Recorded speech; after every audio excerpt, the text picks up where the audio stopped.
Mega Man 02 is a game I will cover in more detail in the future.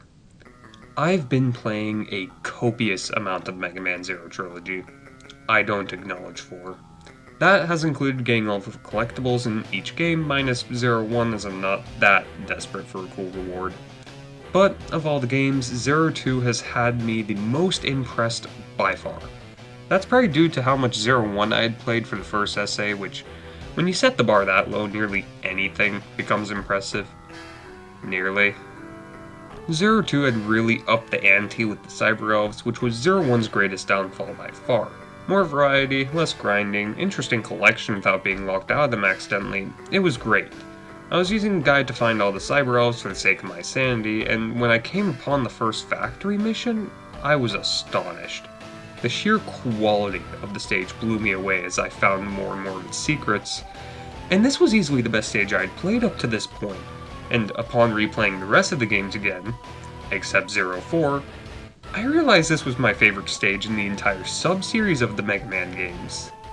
And while thinking about making a video for 02 in the near future, I realized people probably wouldn't want to hear me ramble about a single stage for a fifth of the video, which, with how concise I am with my scripts, it really wouldn't be an exaggeration. So enjoy a rant on a single stage that I just really liked.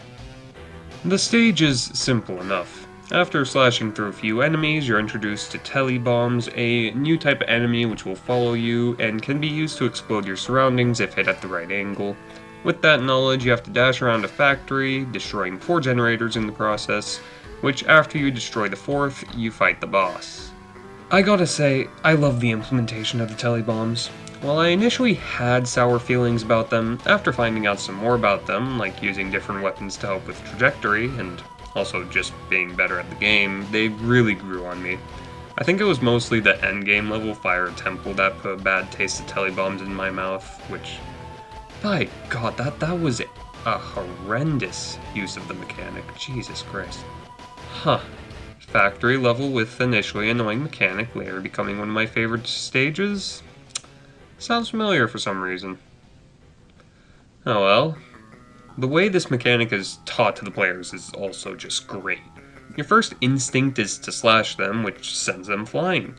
Next to the first Telebomb spawner, you see a walled off Cyber Elf, in which put 2 and 2 together, and yeah, you learn the mechanic. And if you're a bit slow, they literally just force you to use them. With this introduction, they show just what you can pull off with breakable spikes and plenty of hidden walls throughout the stage. This brings me to the point where this stage shines the most, which is the exploration.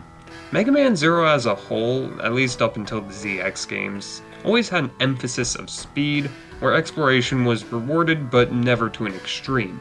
Most rewards were only a few feet away from the beaten path, and while they were fun to find, they don't ask much of the player and can feel like an afterthought to the stage design most times.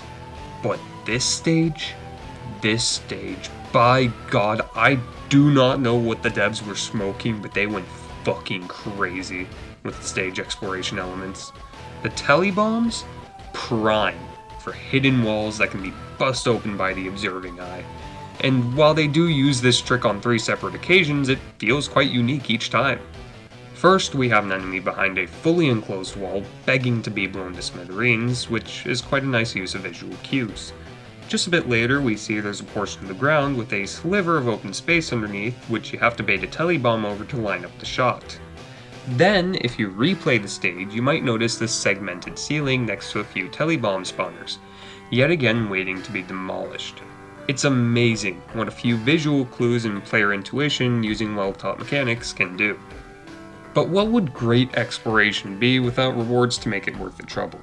Well, would you be surprised if I told you this stage holds the best rewards in the game? And I mean that in a sense of these feel like just some really rewarding finds, and also some of the Cyber Elves you're given are just straight up busted. As I mentioned earlier, some Cyber Elves are used as part of a tutorial of sorts, and by some I mean one. But this one elf rewards the players for curiosity, which helps encourage further curiosity within the stage, which is further rewarded. Another example is the breakable ceiling, which holds a cyber elf that doubles your max health. This is one of the 3 strongest elves in the game. This elf is so strong the game even gets CL to comment on it mid-mission.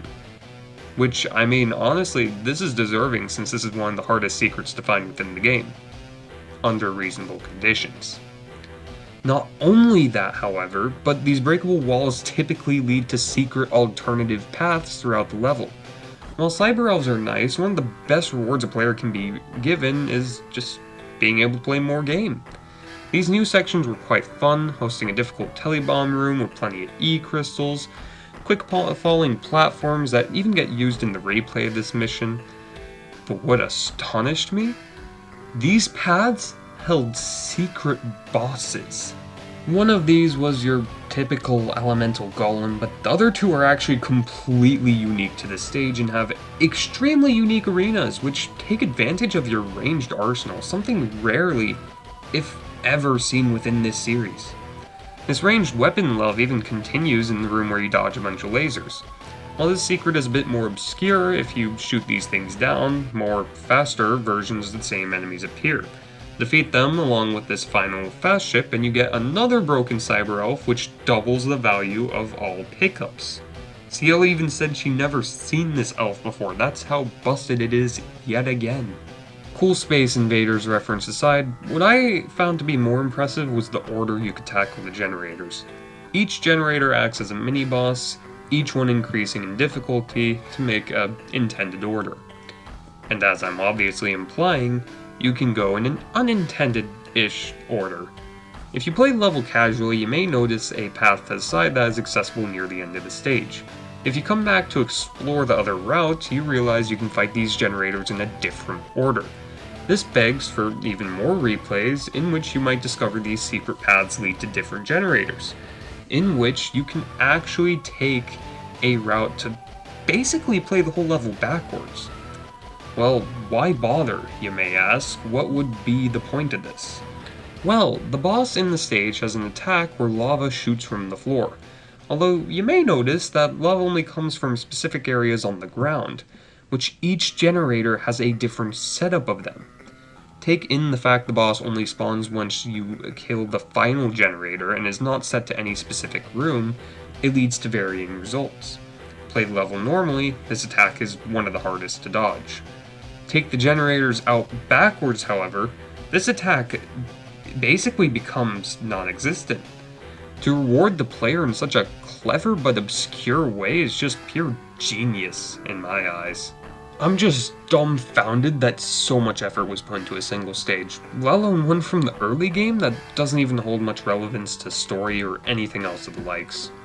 While some may argue that other stages are better due to being more designed around flow instead of exploration, like how this game is designed at its core, in which the second factory mission from this game is actually a really good example of flow-based level design, I still believe this is where level design peaked in a lot of aspects within the entire series. Intuitive secrets using well-taught mechanics, amazing rewards through both replayability and the elves, and incredible combat with the unique fights, I just don't see how it can be topped by any other stage in these regards.